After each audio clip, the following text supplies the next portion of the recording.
আসসালামু আলাইকুম এভরিওয়ান। ভার্সিটির সিনিয়র ম্যাম গল্পের 6 নম্বর পার্ট। তো চলো বেশি কথা না কইয়া গল্প শুরু করা যাক। রাস্তার একপাশে দেখলাম রাসেল দোকানে বসে কতগুলো ছেলের সাথে সিগারেট খাচ্ছে। দূর থেকে আমাকে দেখে বলল, এই শোন। রাসেলের কথা শুনে রিক্সাওয়ালা রিক্সা থামিয়ে দিল। হয়তো এখানকার সবাই রাসেলকে ভয় পায়। রাসেল আমার দিকে এসে বলল, কিরে মগা, কেমন আছস? দিনকাল কেমন যাচ্ছে তোর? আমি বললাম, তুই যেমন রাখলি ঠিক তেমনই আছি। আমার পরিবার ধ্বংস করে দিলি, প্রতিশোধ নিব না আমি, শুধু আমার বাবা মায়ের লাশটা ফিরিয়ে দে আমাকে। রাসেল হাসি দিয়ে বলল, নিতে পারবি তো? আগুনে পুড়ানো কয়লাগুলো তোর বাবা মায়ের লাশ আগুন দিয়ে পুড়িয়ে ফেলছি, যাতে আমাকে কেউ সন্দেহ করতে না পারে। রাসেলের কথা শুনে চোখ বুজে নিজের রাগকে কন্ট্রোল করতে লাগলাম। রাসেল বলল, কিরে, আমার কথা শুনে তোর বুঝি খুব খারাপ লেগেছে? আমি বললাম, আমি এখন বাসায় যাই। আর একটা কথা শুনে রাখ, যার জীবনে কেউ নাই তার মরার পর্যন্ত কোনো ভয় নাই। দেখা হবে, তবে সেটা খুব ভয়ঙ্কর ভাবে। এই মামা, তুমি যাও তো। রাসেল বলল, শালা তোর এত তেজ? চোখের সামনে আমি তোর বাবা মাকে মারলাম, এরপরেও তোর তেজ কমে নাই। আমি রাসেলের আর কথা না শুনে রিকশায় চুপটি করে বসে আছি। বাসার সামনে এসে নেমে গেলাম। দরজা খুলে ভিতরে গিয়ে দেখি আপু আর দুলাভাই টেবিলে বসে খাবার খাচ্ছে। আপু আমাকে দেখে ডেকে বলল, এখানে বসে পড়। আমি টেবিলে বসতেই আপু প্রশ্ন করলো, তা কেমন গেল কলেজ? আমি বললাম, আমি আমার মরা মায়ের কসম খেয়ে বলছি, রাসেলের 14 গোষ্ঠী সহ পুরো পরিবার আমি ধ্বংস করে দিব। সব কয়টাকে খুঁজে খুঁজে মারবো। কোনো একদিন থানার ভিতরে শুধু লাশ পড়ে থাকবে, আর সেটা হবে শুধু পুলিশ কনস্টেবলদের। খারাপ হয়েছে যেহেতু ভালো করেই হব, যেন মানুষ আমাকে দেখেই ভয়ে পালিয়ে যায়। এমন ভাবে এখন নিজেকে তৈরি করব। আপু খাবার রেখে আমার দিকে তাকিয়ে বলল, কি বলিস এসব? তোর মাথায় আছে তো? দেখ ভাই, একথা বলতে আমি বললাম, আপু আমি তোরে সম্মান করি, ঠিক আছে, তুই আমার বাবার সকল সম্পত্তি তোর নামে লিখে নে, এতে আমার কোনো আপত্তি নেই। আমি বিনা দ্বিধায় সাইন করে দিব কাগজে, শুধু আমাকে আমার কাজ করতে দিবি, তাহলেই হলো। আপু ঠাস করে আমার গালে একটা চট দিয়ে বলল, এভাবে বলতে পারলি তুই? আমি এতটাই স্বার্থপর? যদি সবকিছু নেওয়ার হতো তাহলে সেদিনই সবকিছু নিয়ে তোরে এই বাসা থেকে বের করে দিতাম। তোর দুলাভাইয়ের কম টাকা আছে রে? এখানে পড়ে আছি শুধু তোর জন্য। আমি চলে গেলে তোরে দেখবে কে? আর তুই বলিস, ঠিক আছে তুই থাক, আমি এই বাসা ছেড়ে চলে যাব। দুলাভাই বলল, আহা কি বলছো এসব? ওর কথায় কি এমন আসে যায়? পিচ্চি একটা ছেলে। আপু রেগে খাবার ফেলে চলে গেল। আমিও উঠে যাব, তখন দুলাভাই বলল, তোমার বোন একেবারে ভেঙে পড়েছে। আজকে 2 দিন হলো কিছু খায় নাই, শুধু আমি জোরাজোরি করছি বলে আজকে খেতে রাজি হয়েছে। আর তুমি এখনো পিচ্চি নও, মোটামুটি সবই বুঝো। যেটা তোমার কাছে ভালো মনে হবে সেটাই করো। আমি চুপচাপ আমার রুমে চলে গেলাম। ধুর, কেন যে আমি আপুকে এভাবে বলতে গেলাম। মাথা আমার একদম আউলা জাউলা হয়ে গেছে। ফ্রেশ হয়ে বিছানায় শুয়ে এক ঘুম দিলাম। ফোনের শব্দের কারণে ঘুম ভাঙলো। ফোন রিসিভ করতেই ওপাশ থেকে ইভা বলল, ইরে দরজা খুল, আমরা তোর জন্য অপেক্ষা করছি। আমি বললাম, আচ্ছা তুই দাঁড়া, আমি আসছি। আমি রুম থেকে বের হয়ে দরজা খুলে দিলাম। ইভা আরো 3-4টা মেয়ে নিয়ে ভিতরে ঢুকলো। ইভা আমাদের বাসা দেখে বলল, ও মা গো, তুই তাহলে এখানে থাকিস? এত সুন্দর বাসা এর আগে আমি কোথাও দেখি নাই। আমি বললাম, সোফায় বস তোরা, আমি কিছু বানিয়ে আনি। ইভা বলল, আরে আনতে হবে না, বস এখানে তুই। আমি বললাম, না আমি এভাবে ঠিক আছি। ইভা আমার হাতে একটা অস্ত্র দিয়ে বলল, এটার দাম এখনো দেয়া হয় নাই, শুধু তোরে দেখাতে আনলাম, দেখ পছন্দ হয় নাকি। আমি পিস্তলটা হাতে নিয়ে বললাম, না মোটামুটি চলে, আমি টাকা দিয়ে দিব। ঠিক তখনই আপু এসে বলল, এখানে এসব কি হচ্ছে? পিছনে তাকিয়ে দেখি আপু দাঁড়িয়ে আছে। আপুকে দেখে পিস্তলটা কাঁধে তুলে বললাম, যা হবার হচ্ছে, কিছু কি বলবি? আপু আমার হাতে পিস্তল দেখে একটু ভয় পেয়ে গেল। আমাকে আর কোনো প্রশ্ন করার সাহস পাই নাই। আমি ইভাকে আবার বললাম, ও হ্যাঁ, কি যেন বলতে চেয়েছিলি? ইভা বলল, এরা আজ থেকে আমাদের সাথে কাজ করবে, টাকা পরে তুই যা দিতে পারিস। মোট কথা হলো আমরা একটা টিম তৈরি করব, আর এর লিডার হবি তুই। আমি বললাম, এক কাজ কর, কালকে ভরা ক্লাসের সামনে পাভেলকে গুলি করে মারবো। আমি তোরে সবকিছু বলে দিব, কিভাবে কি করতে হবে। আর এই প্রথম খুন থেকেই আমাদের যাত্রা শুরু হবে। ইভা বলল, রাসেলের? আমি বললাম, ওর পুরো গোষ্ঠী আমি খুঁজে খুঁজে হত্যা করব। এক কাজ কর, তুই রিয়া ম্যাডামের ঠিকানা আমাকে দিতে পারবি? ইভা বলল, ওকে বস, আমি মেসেজ করে দিয়ে দিব। তবে এদের নিয়ে আসলাম এই কথা বলতেই আমি বললাম, বুঝেছি, টাকা লাগবে তো আমি পাঠিয়ে দিব, তবে আমার কথা শুনতে হবে। আমি যদি বলি নিজের মাথায় গুলি করতে, তাহলে তাই করতে হবে। ইভা বলল, সে মানবে। আর একটা কথা হলো, আমাদের টিমে কোনো ছেলে থাকবে না, তুই একমাত্র লিডার আর সব মেয়ে। আমি বললাম, আচ্ছা ঠিক আছে। ইভা চলে যেতেই আপু কিছু না বলে চুপচাপ রুমে চলে গেল। আমি বুঝতে পারছি আপু আমার ওপর কতটা রেগে আছে। আজকে রিয়া ম্যাডামকে একটু সারপ্রাইজ দিব। ওই যে বলছিল আমি নাকি ওনাকে পটিয়ে রুমে যেতে চেয়েছিলাম। যাই হোক, পিস্তলটা হাতিয়ে দেখতে লাগলাম। ফোনটা আবার টুংটুং করে বাজতে লাগলো। আমি ফোন রিসিভ করতেই ওপাশ থেকে বলল, মিমি যে বেঁচে আছে সেটা জানেন আপনি? মিমিকে হাসপাতালে নিয়ে যাওয়ার পর জ্যান্ত বলা হয় পরে পরে আমি বললাম, হ্যালো হ্যালো, শুনছেন আমার কথা? কিন্তু ওপাশ থেকে আর কোনো আওয়াজ আসে নাই। ফোনটা কেটে দিল। আমি কল ব্যাক করছি কিন্তু ফোন বন্ধ বলল। আসলে কি মিমি বেঁচে আছে নাকি মারা গেছে? এই তো ইভা রিয়া ম্যাডামের ঠিকানা দিয়ে দিয়েছে। খেলা তো এখন জমবে। রাত হতেই আমি খাবার খেতে রুম থেকে বের হয়ে গেলাম। গিয়ে দেখি টেবিলে কোনো খাবার নেই, হয়তো আপু রান্না করে নাই। আমি আপুকে আর কিছু না বলে পিস্তলটা কোমরে গুজে বাসা থেকে বের হয়ে গেলাম। রিয়া ম্যাডামের বাসার সামনে গিয়ে দেখি বাসাটা নিরিবিলি পরিবেশের মাঝে তৈরি করা হয়েছে। মনে মনে ভাবলাম, সাথে আমার পিস্তল আছে, পালিয়ে ভিতরে যাব কেন? ঠিক তখন ইভা একটা মেসেজ দিয়ে বলল, বস, দারুণ একটা খবর হলো যে আজকে ম্যাডামের পুরো পরিবার নাকি গ্রামের বাড়িতে বেড়াতে গেছে, বাসায় কেউ নেই। মেসেজটা পড়ে আমি মুচকি একটা হাসি দিলাম। দরজা ভেঙে ভিতরে প্রবেশ করলে রিয়া ম্যাডাম আবার টের পেয়ে যাবে। একটা জানালার দরজা খোলা ছিল, ওটা দিয়ে ভিতরে ঢুকে গেলাম। ভিতরে ঢুকে আগে মেইন দরজায় তালা লাগিয়ে চাবি নিজের কাছে রাখলাম। সিঁড়ি দিয়ে ধীরে ধীরে উপরে উঠতে লাগলাম। উপরে উঠে দেখলাম পাশের একটা রুম থেকে গুনগুন আওয়াজ করে কে যেন পড়ছে। এটাই হয়তো রিয়া ম্যাডামের রুম। আমি কোনো চিন্তা না করে রুমের সামনে গেলাম। গিয়ে দেখি চোখে চশমা দিয়ে উনি কি যেন পড়ছেন। পরনে ছোট একটা গেঞ্জি আছে। দূর থেকে ওনাকে বেশ সুন্দর লাগছিল। তবে আমি যেই কাজে আসছি আমার সেই কাজ করতে হবে। আমি ধীরে ধীরে হেঁটে বিছানার উপর গিয়ে বসলাম। এ কি, উনি তো টেরই পাই নাই। আমি আস্তে করে বললাম, কি খবর ম্যাম, ভালো আছেন তো? রিয়া ম্যাম আমার কণ্ঠ শুনে সাথে সাথে টেবিলের নিচ থেকে পিস্তল নিয়ে আমার দিকে তাক করে বলল, তুই এখানে কি করিস? আর তুই ভিতরে এলি কি করে? আমাকে কি আর 8-10টা মেয়ের মতো মনে করিস তুই? আমি মজা করে বললাম, আরে আরে কি করছেন, আমি তো মরে যাব। ম্যাডাম বলল, তুই আমার ছাত্র বলে কিছু বলছি না, চুপচাপ এখান থেকে চলে যা বলছি। আমি মুচকি একটা হাসি দিলাম। হাসতে হাসতে বলছি, মানুষের জীবনে কি যে হয় এটা মানুষ নিজেও জানে না। কিছুদিন আগে আমার বাবা মা ছিল, কত হাসি খুশি ছিলাম আমি, আর আজকে আমার বাবা মা নেই। আফসোস করি কি জানেন, সেদিন যদি আমি আপনার কথা না শুনে থেকে যেতাম তাহলে আজকে আমার এতিম হতে হতো না, আমার সুন্দর একটা পরিবার থাকতো। কত আশা করছিলাম মিমিকে বিয়ে করে সংসার করব, কিন্তু সেটা হলো না, সব হলো ভাগ্য। কথাগুলো বলতে বলতে চোখ থেকে টপ টপ করে পানি গড়িয়ে পড়ছে। রিয়া ম্যাম ঠিক আগের মতোই এক জায়গায় পিস্তল তাক করে দাঁড়িয়ে আছে। আমি এবার কোমর থেকে পিস্তল বের করে দাঁড়িয়ে বললাম, আমি জানি আপনার হাতে পিস্তল আছে ঠিকই, কিন্তু এটা চালাতে পারবেন না, তবে আমি কিন্তু পারবো। এক পা করে রিয়া ম্যাডামের দিকে এগোতে লাগলাম। রিয়া ম্যাডামের সামনে যেতেই উনি পিস্তল ফেলে দিয়ে ঠাস করে আমার গালে একটা চট দিয়ে আমার গলা চেপে ধরে বলল, আমার সাথে নষ্টামি করতে এলি? আজকে তো তোরে আমি রেগে রিয়া ম্যাডামের চুল টেনে ধরে শরীর থেকে ওন্না ফেলে দিয়ে বললাম, আমার সাথে পারবি না জেনেও তুই আমার গলায় ধরলি। আজকে তোরে শুধু ব্যবহার করব না, তোর উলঙ্গ শরীরের ভিডিও করে পুরো কলেজ ছড়িয়ে দিব। পরে দেখি তুই কিভাবে কলেজে মুখ দেখাস। রিয়া ম্যাডাম কোনোভাবেই আমার কাছে হার মানতে রাজি নয়। আমি জোর করেই ওনার শরীরের কাপড় টেনে হিঁচড়ে ছিঁড়ে ফেলছি। শরীর থেকে অর্ধেক কাপড় ছিঁড়ে অর্ধনগ্ন করে ফেললাম। আর এক টান দিলেই উপরে সব কাপড় খুলে যাবে। রিয়া ম্যাডাম এবার আমাকে আটকানোর চেষ্টা করছে, কিন্তু আমার সাথে কি আর পারবে। জায়গা মতো ধরে টান দিব, ঠিক তখন রিয়া ম্যাডামের গলায় একটা চেইন দেখলাম, সেখানে ছোট করে লেখা আছে মা। লেখাটা দেখে আমি ওনাকে ছেড়ে দিলাম। রিয়া ম্যাডাম আমার কাছ থেকে ছাড়া পেতেই নিজের শরীর ঢাকতে বিজি হয়ে গেল। আমি মাথা নিচু করে বললাম, আজকে শুধু এই গলার চেইনটার কারণে বেঁচে গেলেন। মা আমারও ছিল, কিন্তু এখন হারিয়ে আমি হতভাগা। যাওয়ার আগে একটা কথা বলি, আমার বন্ধুদের সাথে চুক্তি ছিল শুধু আপনার সাথে প্রেমের নাটক করা, কিন্তু আমি রাজি হই নাই বলে ওরা আমার নামে মিথ্যা বলছে। আমি আজকে বাসা থেকে প্রতিজ্ঞা করে আসছিলাম আপনার অহংকার আজকে কমিয়ে দিব, কিন্তু আটকে গেলাম। রিয়া ম্যাডাম কাপড় পরে আমার চুল টেনে ধরে বলল, কুত্তার বাচ্চা, আজ পর্যন্ত কেউ আমার হাত ছুঁয়ে পর্যন্ত দেখে নাই, আর তুই আমার কাপড় ছিঁড়ে আমার সাথে নষ্টামি করবি? রিয়া ম্যাডাম কিছুক্ষণ আমার চুল টেনে হাঁপিয়ে গেল।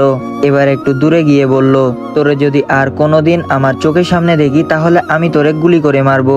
এই বলে দিলাম, চলে যায় এখান থেকে। রিয়া ম্যাডাম এবার চুপচাপ দাঁড়িয়েই কান্না করছে। আমি জানি আমি অপরাধ করেছি, এরপরেও আমার ভিতরে একটুও মায়া কাজ করছে না। পিস্তলটা কোমরে গুঁজে বললাম, ম্যাম কিছু খেতে পারবো কি? বাসা থেকে কিছু খেয়ে আসি নাই, আপু রাগ করে কিছু রান্না করে নাই। রিয়া ম্যাডাম এবার অবাক হয়ে আমার দিকে তাকিয়ে আছে। উনি চোখের পানি মুছে দাঁতে দাঁত চেপে বলল, চলে যায় এখান থেকে বলছি, নইলে আমি তোরে কাঁচা চিবিয়ে খাবো। আমি বললাম, সে খান, সমস্যা নাই ম্যাডাম, প্লিজ কিছু খেতে দেন, খুব খিদে পেয়েছে। রিয়া ম্যাডাম বলল, আমার সাথে উল্টাপাল্টা কিছু করতে এসে এখন নির্লজ্জের মতো এসব বলিস, লজ্জা করে না? আমি বললাম, লজ্জা থাকলে কি আর বলতাম, আর আপনি তো আমাদের প্রিন্সিপাল ম্যাম। রিয়া ম্যাডাম চোখ বন্ধ করে বলল, ঠিক আছে নিচে চল। আমি ওনার সাথে নিচে গিয়ে টেবিলে বসলাম। আমি নিজেই টেবিল থেকে খাবার নিয়ে খেতে লাগলাম। রিয়া ম্যাডাম দাঁড়িয়ে দাঁড়িয়ে শুধু দেখছে।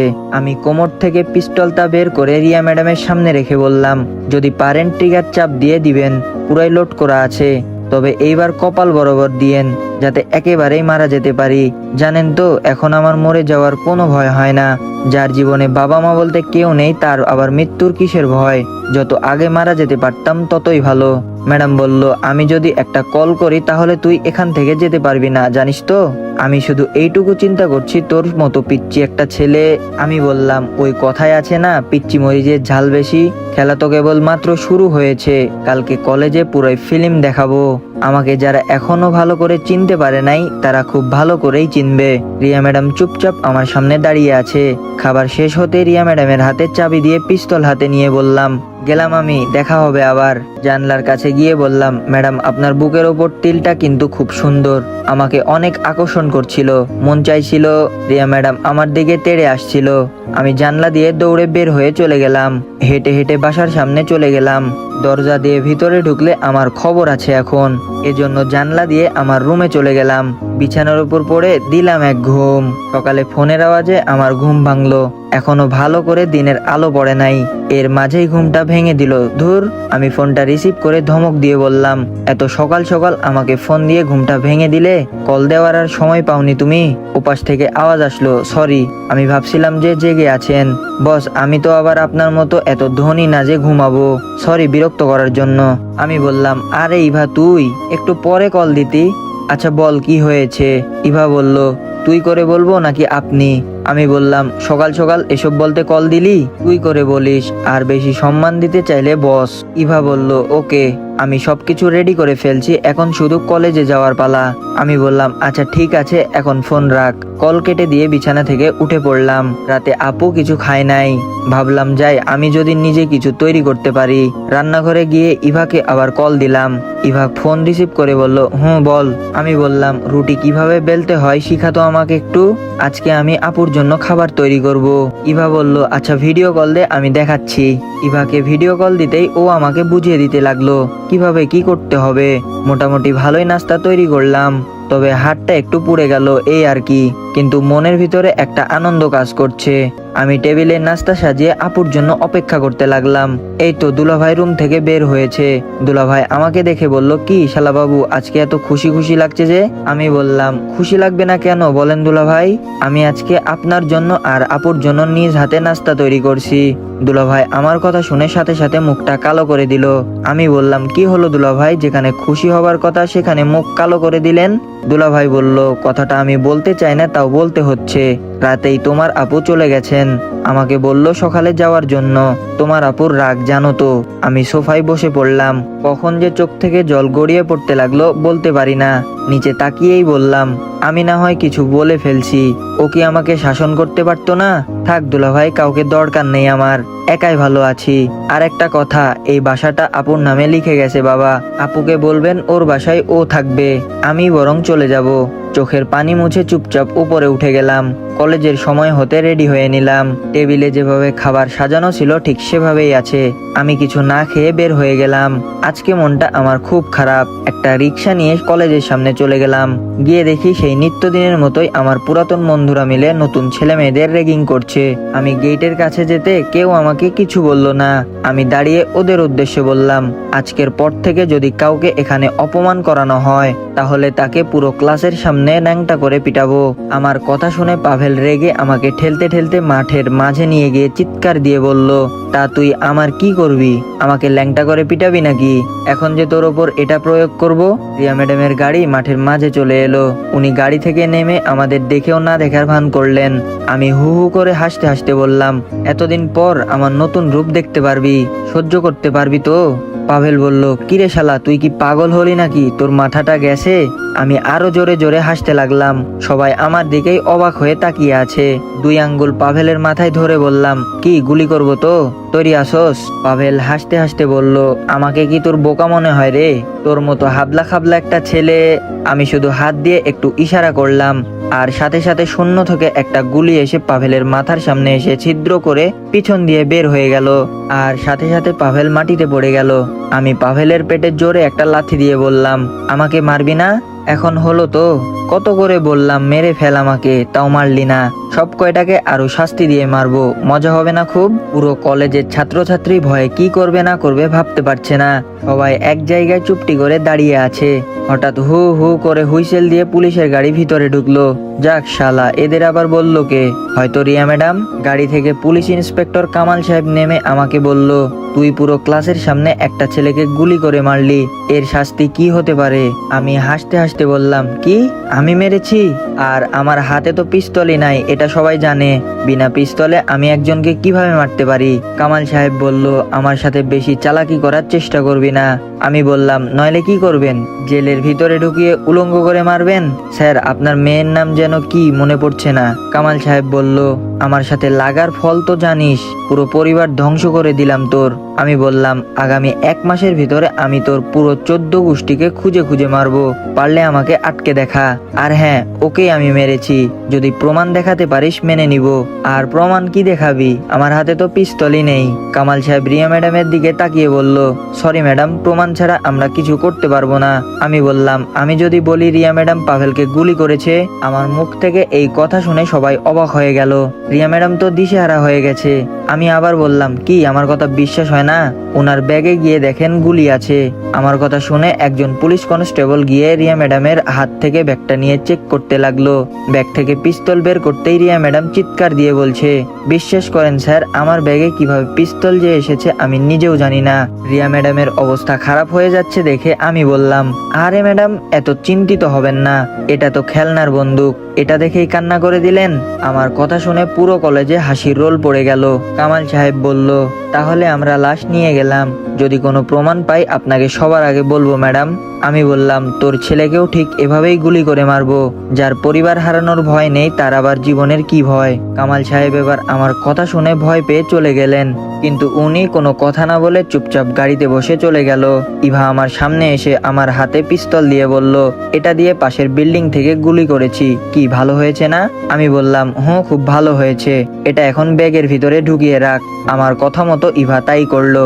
আমি রিয়া ম্যাডামের সামনে গিয়ে বললাম, পুরো কলেজের সামনে আপনাকে অপমানিত করব না, তবে আমি কে আজকে একটু দেখিয়ে দিলাম। আপনাকে খানার ওপরে তুলে নিয়ে গেলেও আমাকে কেউ কিছু বলতে পারবে না। নিচ থেকে রিয়া ম্যামের ব্যাগটা হাতে নিয়ে বললাম, নেন এখন অফিস রুমে যান। রিয়া ম্যাডাম খুব ভদ্র ভাষায় বলল, আসো আমার সাথে। ইভা এসে আবার বলল, রাসেলকে তুলে নিয়ে যাব কি আজকে? আমি বললাম, না ওটা পরে, তুই এখন ক্লাসে যা, আমি আসছি। আমি রিয়া ম্যাডামের পিছনে পিছনে ওনার অফিস রুমে চলে গেলাম। ভিতরে গিয়ে রিয়া ম্যাডাম চেয়ারে বসে বলল, বসো এখানে। আমি নিচে বসতেই রিয়া ম্যাডাম বলল, কিছু খাবে? আমি বললাম, আপনার মতো ফালতু একটা মেয়ের কাছ থেকে আমি কিছুই খাবো না। রিয়া ম্যাডাম বলল, আমি তোমার প্রিন্সিপাল, কাকে কি বলছো মাথায় আছে তো? আমি বললাম, নইলে আমাকে মেরে ফেলবেন বুঝি? আহা, আমি খুব ভয় পেয়েছি ম্যাডাম, আমাকে মারবেন না, আমি বাঁচতে চাই। এসব বলবো তাই তো madam? Riya madam tissue paper হাতে নিয়ে কপালের ঘাম মুছে বলল, দেখো আমার ভুল, আর যার ভুলেই যা কিছু হয়েছে তা ভুলে যাও। যদি বলো আমাকে মাপ চাইতে, তাও চাইবো। আমি আমার ভুলগুলো বুঝতে পারছি। দেখো, আমি তোমার ভালো একজন বন্ধু হয়ে এই কথাগুলো বলছি। বর্তমানে তুমি যেই রাস্তায় চলাচল করছো এটা খুব খারাপ। আমার ওপর রাগ আছে, রাগ মিটিয়ে নাও। তুমি এখনো পিচ্ছি, এভাবে নিজের লাইফটা ধ্বংস করো না। আমি বললাম, ও তাই নাকি ম্যাডাম? খুব তো নেতিবাচক কথা বলছেন। যখন আমাকে মারতে নিয়েছিলেন তখন এই নেতিবাচক কথাগুলো কোথায় ছিল? ম্যাডাম বলল, যা হয়েছে ভুলে যাও, পড়াশোনায় মনোযোগ দাও। আমি বললাম, আপনার কথা শেষ হলে আমি এখন যেতে পারি, আপনাকেও কিন্তু দেখার আছে ম্যাডাম। রিয়া ম্যাডাম তোতলাতে তোতলাতে বলল, না মানে। আমি বললাম, কিছু না, রিয়া ম্যাডাম আবার বলল, এসব ভণ্ডামি করা ছেড়ে দিয়ে পড়াশোনায় মনোযোগী হও। আমি কথা দিচ্ছি আমি আর কখনো তোমার সাথে বাজে ব্যবহার করব না। আমি বললাম, ধরেন কোনো এক গুন্ডা ছেলে আপনার স্বামী হয়ে গেল। ম্যাডাম বলল, আমি এমন ছেলেকে বিয়ে করলে তো ভুলবশত হয়ে গেলে তাকে আমি গুলি করে মারবো। আমি বললাম, 1,00,000 টাকা দিব আপনাকে, থাকবেন রাতে আমার সাথে এক রাত। আপনার তো এসব করেই অভ্যস্ত। ম্যাডাম বলল, মাইন্ড ইওর ল্যাঙ্গুয়েজ, জুতা খুলে মুখে মারবো। তুমি আমার ছাত্র বলে এভাবে বুঝাইতেছি, নইলে আমি বললাম, নইলে কাপড় খুলে বুঝাইতেন তাই তো? বলছি, শুধু কি শিক্ষকতা করেন নাকি রাতের আধারে কাপড় খুলে নিষিদ্ধ পল্লীতে শুয়ে থাকেন? রিয়া ম্যাডাম দাঁড়িয়ে যেই আমাকে থাপ্পড় দিতে যাবে তখন আমি ওনার হাত ধরে বললাম, আরে আরে কি করছেন, এত লম্বা হাত ভালো না, হাত ভেঙে ছোট করে দিব। তখন হাজার কান্না করলেও কিন্তু ফিরে আসবে না। রিয়া ম্যাডাম এবার বসে চুপচাপ কান্না করতে লাগলো। আমি আজকে দেখতে পাচ্ছি উনার এত ক্ষমতা থাকার পরেও আমার কাছে কতটা অসহায়। তবে উনি আমার ম্যাডাম, উনাকে এসব কথা বলা উচিত হয়নি আমার। আমি দরজার কাছে গিয়ে বললাম, আমি আগেই বলছিলাম আমার ভুল হয়ে গেছে, মাফ করে দেন। কিন্তু আপনি আমার বন্ধুদের এসব মিথ্যা বানানো কথা বিশ্বাস করে নিলেন। আমার পিছনে লাগতে আসবেন না, নইলে কিন্তু একবারে। রিয়া ম্যাডাম চোখের পানি মুছে বলল, দাঁড়াও একটু। আমি ওনার কথা শুনে দাঁড়িয়ে গেলাম। রিয়া ম্যাডাম এসে ভালো করে দরজা লাগিয়ে চোখ থেকে চশমা খুলে মুখের ওপর থেকে হিজাব সরিয়ে নিল। শাড়িটা টান দিয়ে খুলতে খুলতে বলল, আমার শরীরের প্রতি তোমার এত লোভ, এজন্য এত কিছু করছো? আমাকে জোর করতে হবে না, যা করার করতে পারো। আমি সাথে সাথে রিয়া ম্যাডামের গলা চেপে ধরে বললাম, আমাকে কি তোর মতো নষ্ট মনে হয় রে? ফুটপাতের ছেলেদের মতো তুই কাপড় খুলে দিবি আর আমি ঝাঁপিয়ে পড়বো? এতটা নষ্ট নয় আমি। এবার রিয়া ম্যাডামকে ছেড়ে একটু দূরে দাঁড়িয়ে বললাম, আমি কখনো আপনার সাথে কিছু করব না, শুধু আমার কাজে বাধা দিবেন না, এতেই আমি খুশি। আপনি আপনার মতোই থাকেন, আমি আমার মতো। ভালো থাকবেন ম্যাডাম, আর কাপড় পরে নেন। খারাপ হতে পারি, তবে নষ্ট হয় নাই। আমি দরজা খুলে সরাসরি বের হয়ে গেলাম। ক্লাসে যেতেই সবাই যেন আমাকে ভয় পেতে লাগলো। আমি ইভার পাশে গিয়ে বসতেই ইভা বলল, তা ম্যাডাম কি বলল? আমি বললাম, কিছু না, তবে তোরে ধন্যবাদ আমার কথা মতো। ইভা বলল, টাকার বিনিময়ে আমরা সবকিছু করতে পারি, বুঝলা? কিছুক্ষণ ক্লাসে বসে থাকার পর ঘন্টা পড়ে গেল। আজকে আর রিয়া ম্যাডাম ক্লাস নেবেন না, বুঝেছি। ক্লাস থেকে বারান্দায় যেতেই দেখি রাসেল প্রিন্সিপাল ম্যাডামের সাথে উচ্চ স্বরে কথা বলছে। আমি একটু সামনে গিয়ে বুঝার চেষ্টা করছি কি হয়েছে, আর ও বা এখানে কেন। আমি যেতেই রাসেল প্রিন্সিপাল ম্যামকে বলছে, পাভেল আমার একজন ভালো বন্ধু ছিল, ওকে কে মেরেছে কেউ বলতে পারছে না। আমি কিন্তু এই কলেজে আগুন লাগিয়ে দিব। রিয়া ম্যাডাম বলল, হঠাৎ করে শূন্য থেকে গুলি এসেছে। পরে রাসেল ঠাস করে রিয়া ম্যাডামের গালে একটা চড় দিল। আমি সাথে সাথে ওর বুকে লাথি মেরে দূরে ফেলে দিয়ে বললাম, তোর কত বড় সাহস আমাদের সামনে আমাদের ম্যাডামের গায়ে হাত দিস, আর তোমরা সবাই দাঁড়িয়ে দেখছো? আমাদের কলেজে এসে আমাকে আর কিছু বলতে হলো না, সবাই মিলে রাসেলকে মারা শুরু করলো। রিয়া ম্যাডাম কোনো মতে সবাইকে থামিয়ে ক্লাসে যেতে বলল। রাসেল কোনো মতে উঠে দাঁড়িয়ে বলল, একটু ভুলের কারণে সবকিছু কেড়ে নিয়েছি, এখন তো। আমি বললাম, যা করার কর গিয়ে, যদি বাঁচতে চাস এই দেশ থেকে পালিয়ে চলে যা। রাসেল আর কিছু না বলে এক পা টানতে টানতে গেটের বাহিরে চলে গেল। আমি ফিরে রিয়া ম্যাডামকে, তো এভরিওয়ান, আমাদের এই চ্যানেলে যারা নতুন দর্শক তারা আমাদের এই চ্যানেলটিকে অবশ্যই সাবস্ক্রাইব করে দিও এরকম ইন্টারেস্টিং সব গল্প পেতে। আজকের মতো এখানেই শেষ করছি, আল্লাহ হাফেজ।